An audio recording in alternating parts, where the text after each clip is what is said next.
రూపాయలకి ఇవ్వగలము. అదేవిధంగా ఆర్టీసీలో ఆడపడుచులకు ఉచిత బస్సు రవాణా సౌకర్యం ఇవ్వగలము.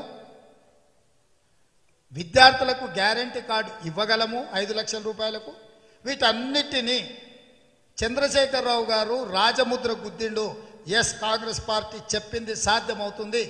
కాంగ్రెస్ పార్టీ ఆశామాసిక గ్యారంటీలు ఇవ్వలేదు. శ్రీమతి సోనియా గాంధీ గారు తెలంగాణ ప్రజలకు ఇచ్చిన గ్యారంటీలు 100% అమలవుతాయి అని చెప్పి ఈరోజు చంద్రశేఖరరావు ప్రెస్ మీట్ ద్వారా తెలంగాణ ప్రజలకు నమ్మకం, విశ్వాసం చంద్రశేఖరరావే కల్పించిండు.